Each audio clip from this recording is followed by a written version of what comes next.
the Search Report news service.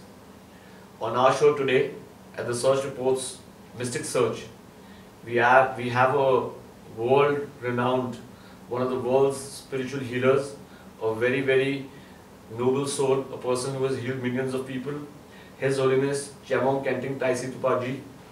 He is also the head of the Palprung Sherabing Monastery, and he is preaching the message of Buddhism worldwide. He has followers worldwide, and his message of compassion, of love, of universality of religions is healing a million of people. We welcome you on our show, sir. Okay. Guruji, to begin off with, very basics. As a spiritual master, because you're a spiritual master who's renowned worldwide, so as a spiritual master, as a world healer, how do you define universality of religions, conference of religions? Because there's so many religious ideologies in the world, and if an ardent follower is following one of his ideology, so how do all those religions unite under one common message? Actually, when we say religion, it is a particular terminology that have lots of individual characteristics in English language. So religion, this word somehow represents having some kind of supreme being somewhere, and then you have sort of respect to it, of course, but almost like a fear to it. And you have to follow it in a very strict, almost literal text meaning. So this way, I think when we say religion of the world, then we are being a little bit lazy, because this particular English terminology, religion, doesn't really fit with all the beliefs in the world. Buddha Dharma, Hindu Dharma, Christianity, Islam, so on and so forth. People say there's a major 5-6 religion, but actually there is thousands. So confluence is another word that is like two streams that confluence at certain place and become one bigger stream, and many of them confluence somewhere and it become big river, and finally they all confluence into the ocean.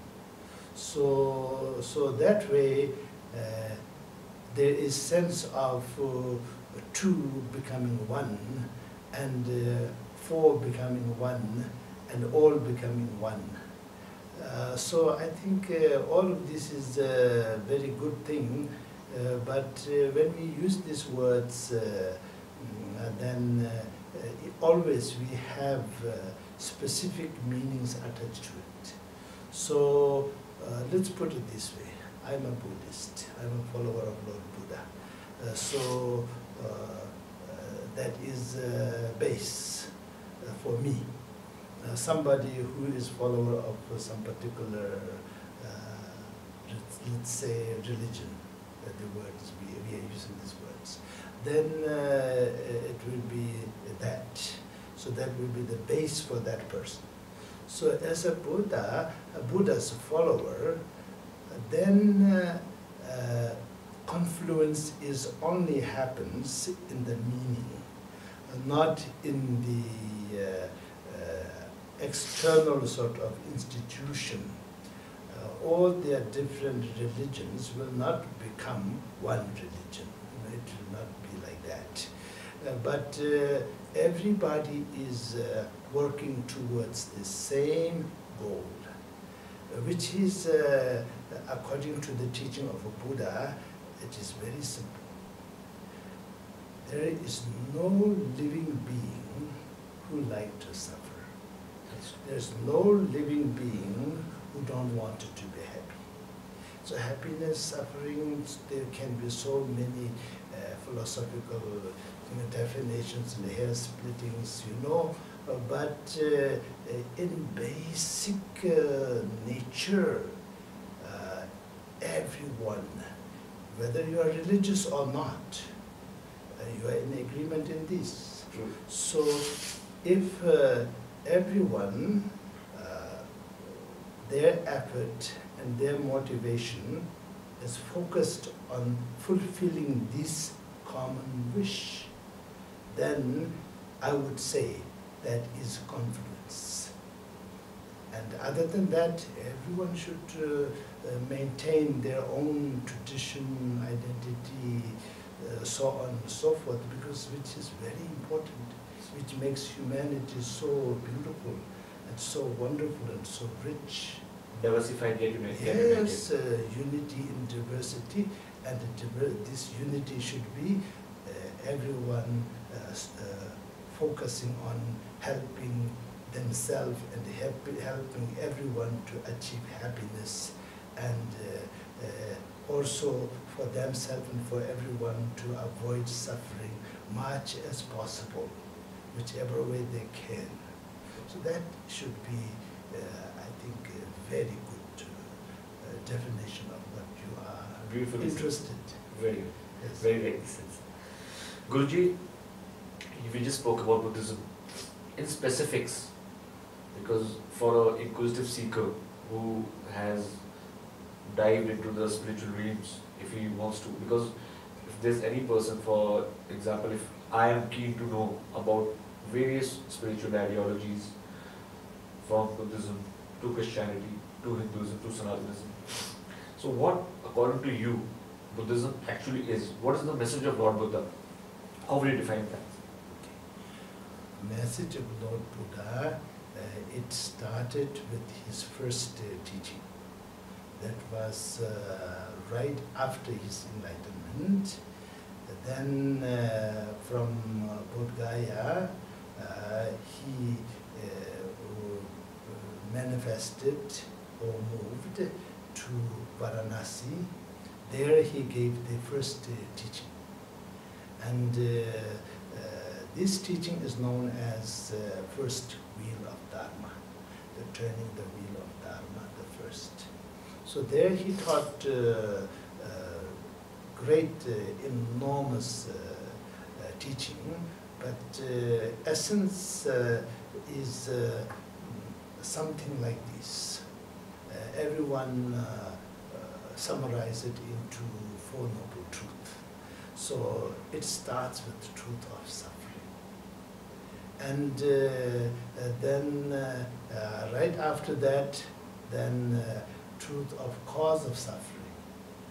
And right after that, then truth of liberation from suffering, free from suffering.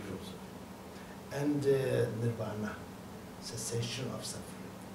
And then how to proceed towards that. What's the procedure? That is the path. The path. The path, truth of the path. So, so this Four Noble Truth is the basis of Lord Buddha's teaching, and I can,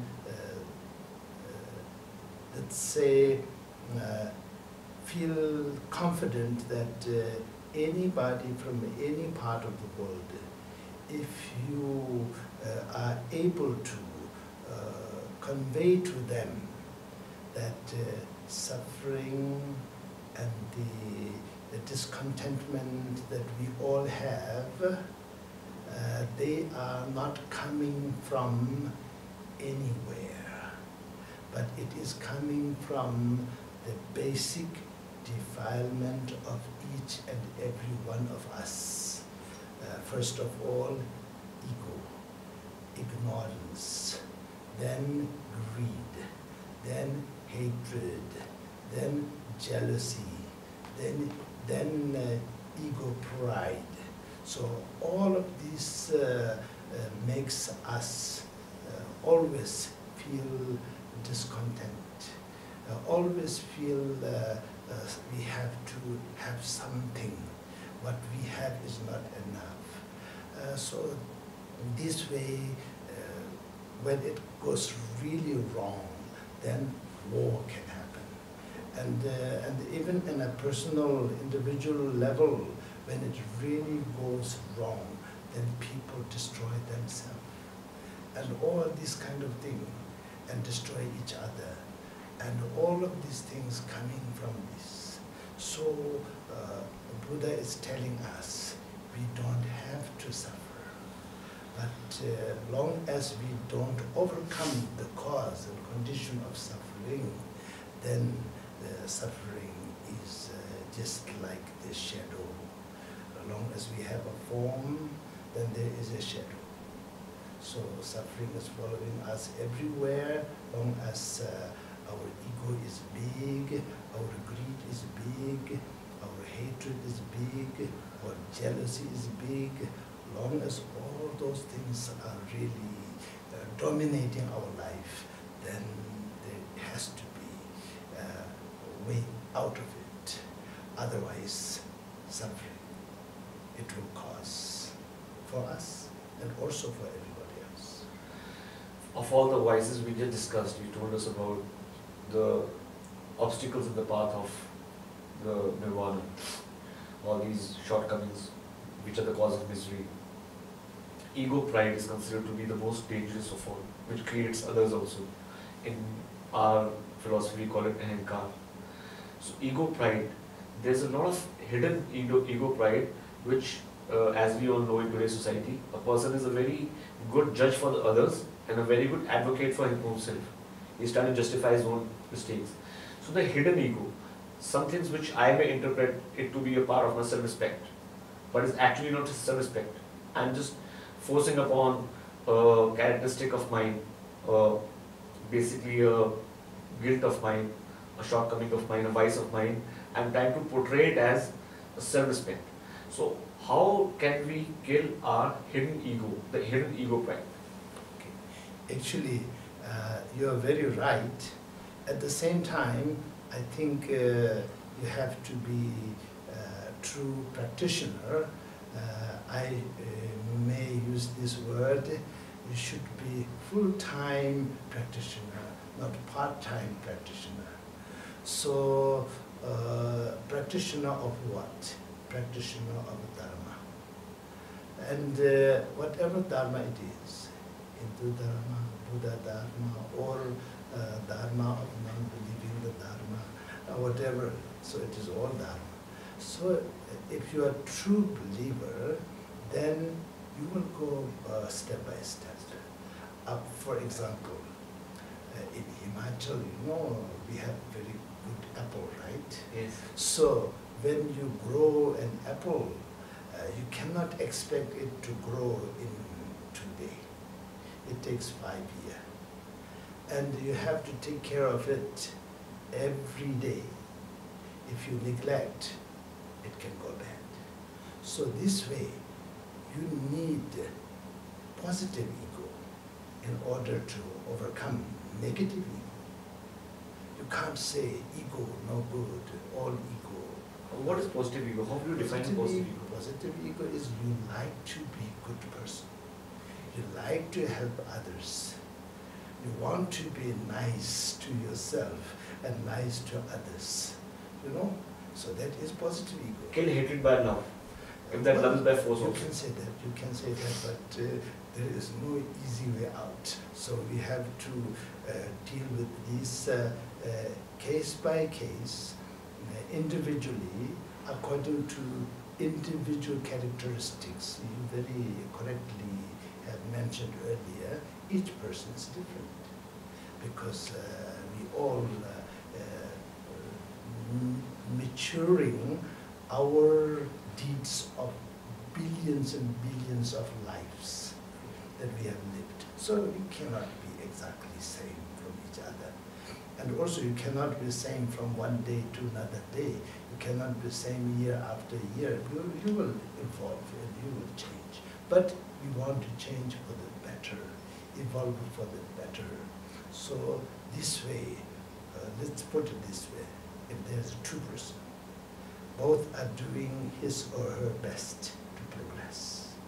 So the ego that this person is trying to overcome right now is not necessarily ego that this person should try to overcome now. This person might be lacking that ego. So therefore that person needs to develop that ego in order to overcome some other form of ego. So this way it will evolve. For example, when you go to school, you learn ABCD. They put something like a triangle and put a beam in the middle and they say it's A. And you have to learn that. But that's not A, you know. But that is what this word, this sound A, represented by this form. So you have to learn that. You can't say why that is A. Why A have to look like that? You know, you can't argue like that. You have to learn that is A. But then if you stick to it, then you will only know A. Then you have to learn B, you have to learn C. Then you have to be able to construct sentences. And then A should become assembly, B should become becoming, so and so forth. And so this way, each time you undo the formal knowledge by developing the formal knowledge into the later knowledge. You can't cling to something, and then that is where the problem is. So we have to be able to allow ourselves to evolve. And it's a procedure, it's a step-by-step Yes, procedure. yes, it happens naturally. It happens naturally. But when we act unnaturally, then unnatural things happen. Instead of progress, we go backwards. Guruji, if we talk about spirituality and religion, in a very short and specific answer, how would you differentiate between spirituality and religion? We've been discussing religious thoughts in the previous questions. Well, actually I can only do that by learning what spiritual means in English, what religion means in English. Religion means not necessarily. Of course, everything is Dharma, but religion is a specific description.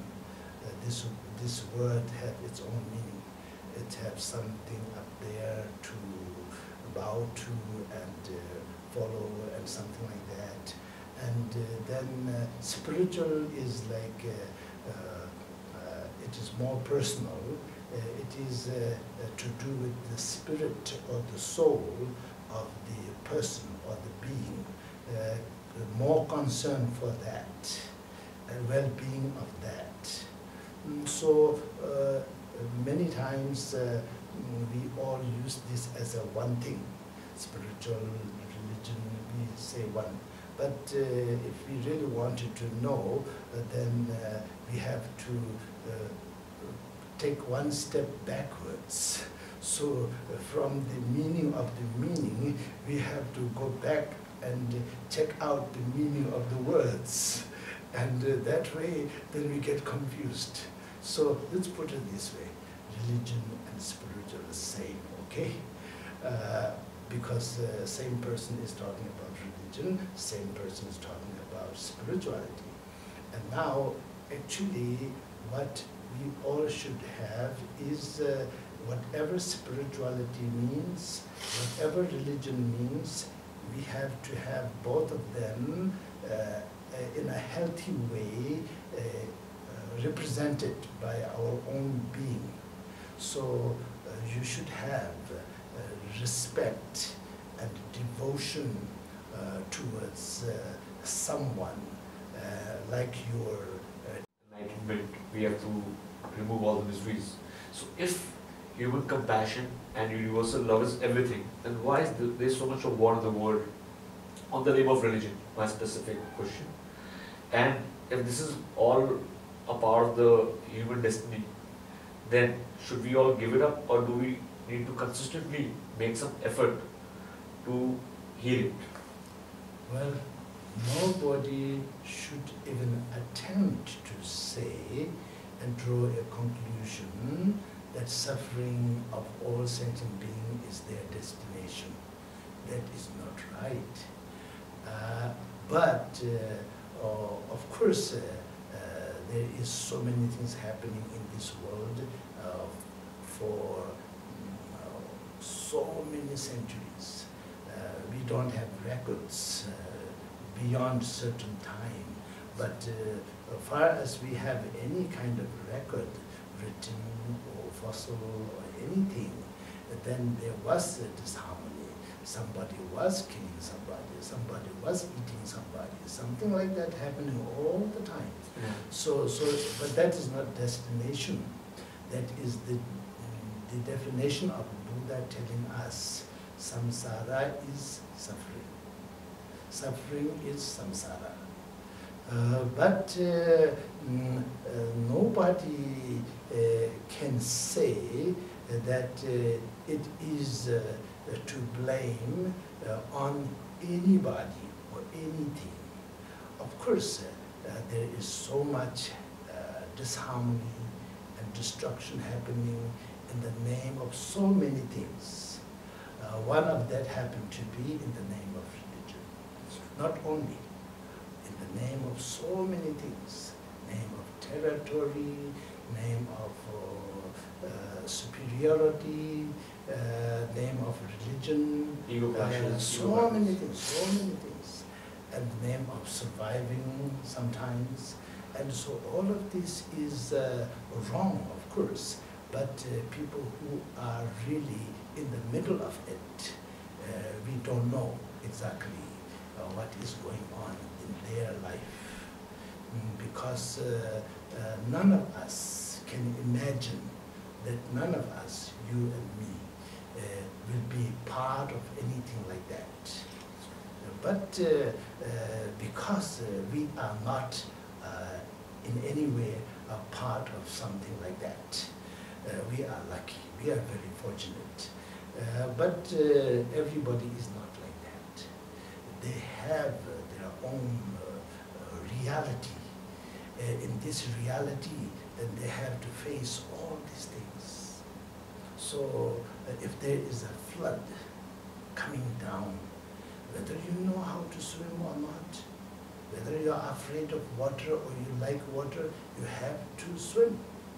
No choice. So these people may be like that.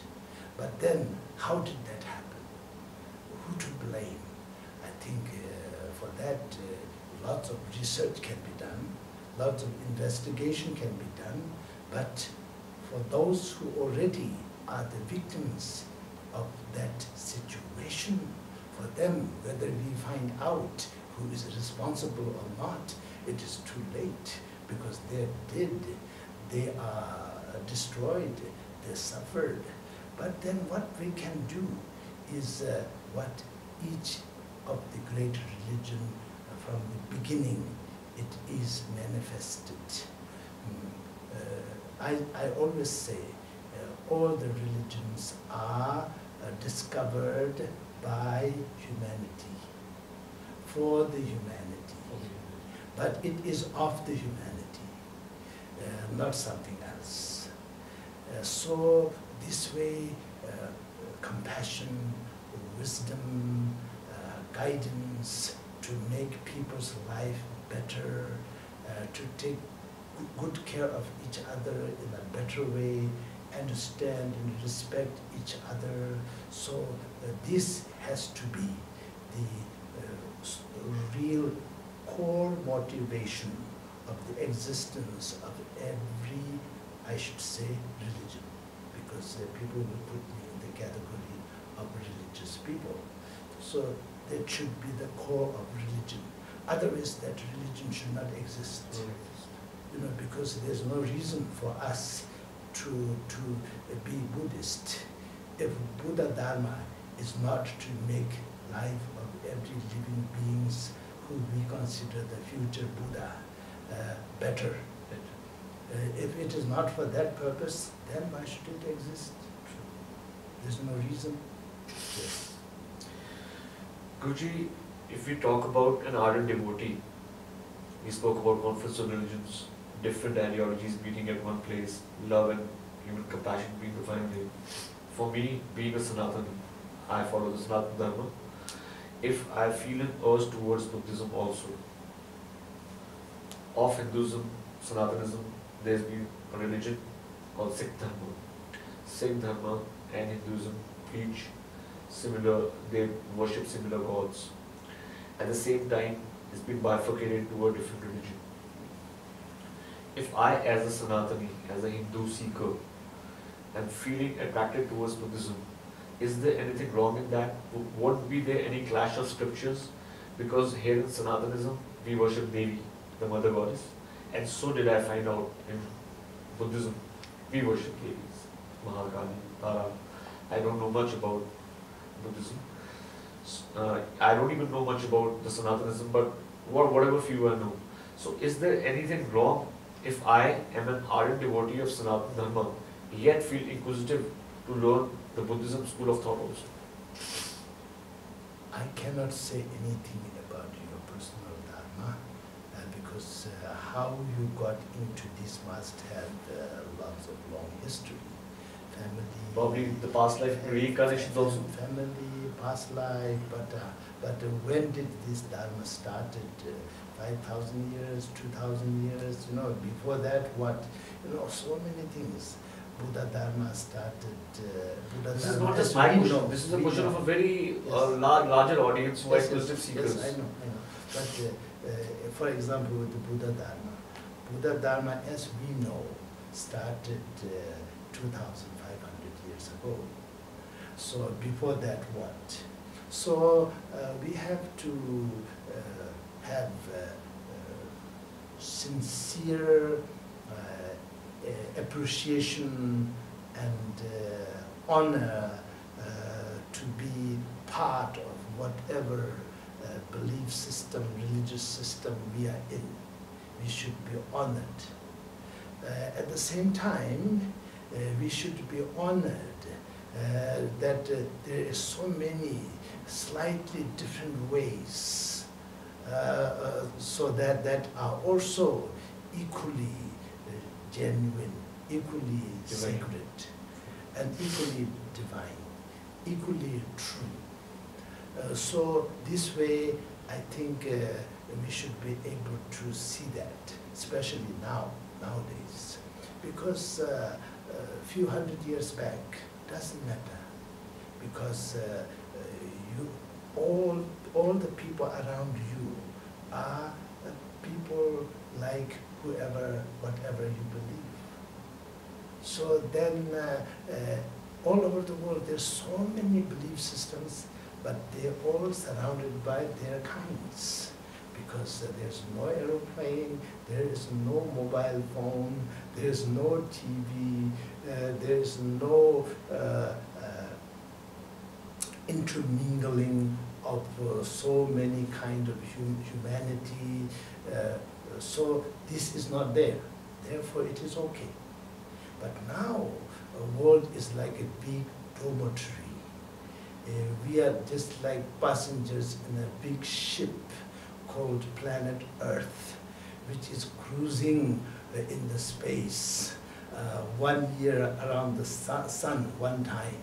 Very fast, very frightfully fast. Very, very fast. And now we know that. Before we don't know, but now we know how fast we are going. And we're in the same ship, and we are over 7 billion. So therefore, we have to learn to appreciate and respect each other, at the same time uphold our own honored, precious heritage. So there should be no clash. True. We should never allow that clash. For example, if somebody say, sun is very, very important. Sun. you know, the wind is a little bit problematic. So what is that supposed to mean? Well, that person's place, you know, always have storm, always have cloud, very little sun. So when the sun comes, everything flourishes and everything is wonderful. But when there's wind, then sun is overshadowed by cloud, mist, so many things, then problem. You know? And then some other ones who is like in the middle of the desert and too much sun, then they need wind, they need moisture, they need cloud. They will be worshipping the wind, they're worshipping the cloud, worshipping the water, you know. So that is good, that time. But now somebody who worships the sun is living in the middle of the desert. Then get a little confused. And somebody who's worshipping the rain is living in the middle of the most flooded area, and then get a little confused. You know, so we have to appreciate, and we have to really. There's one thing. Every religion, or not only religion, every kind of ideology, way of life, people should really know why. What is the reason why their belief system is like that? We call that lineage. So from originally, like from Buddhism, Buddha Dharma, from Buddha Shakyamuni to all of his disciples, from there until now, every teaching of Buddha continued from one generation to the next generation, unbroken. So this way, we know each word of Buddha, what it means. So when that is there, in all the other religion or all the other belief system, there should never be any clash. Because you know why. Otherwise, just this is the way.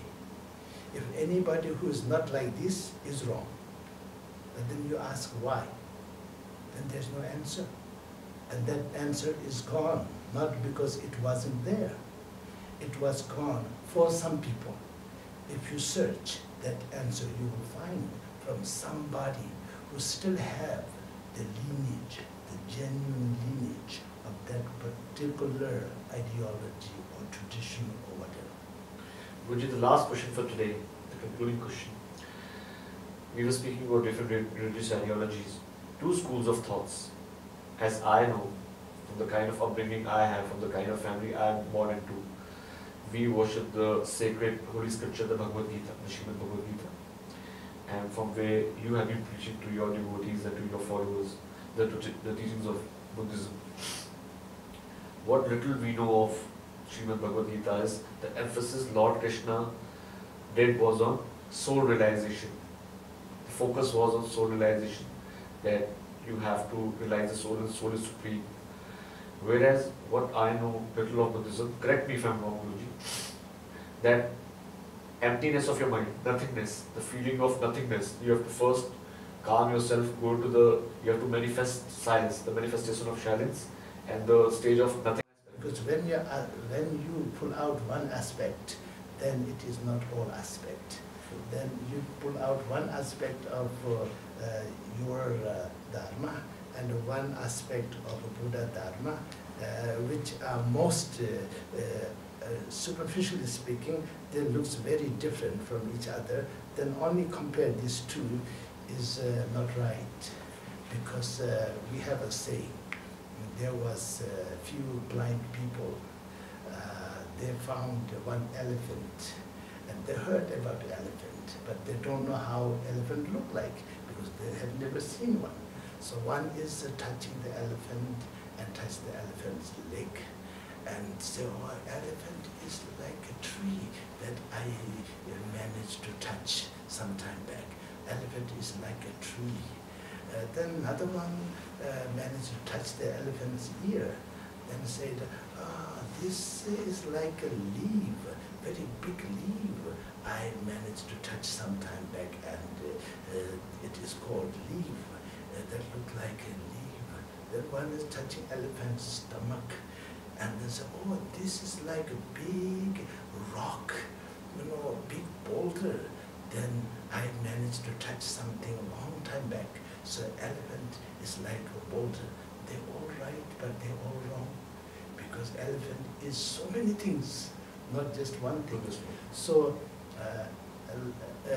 I cannot really comment on your belief, because I just learned a little bit from time to time, from history, from interacting with some gurus, some of my friends in interfaith. That's so humble of you, Guruji. No. Interfaith symposiums and like that. I know a little bit here and there, but not enough to comment on. I don't want to comment wrongly, so forgive me for that. I want to learn more, of course. I am learning more. But then in Buddha Dharma, okay, we learn the basic meditation of calmness. That is part of the first wheel, to calm yourself. Because if you calm yourself, then you become clear. If you're not calm, you cannot be clear. You should not. But if somebody get into some difficult situation, some problem, then if that person cannot be calm, then he or she will make her or his problem much worse. And if he or she can be calm, then maybe that problem is a very good thing. So-called blessing in disguise, could be. So like this, you cannot make things better being hysterical. You have to calm down.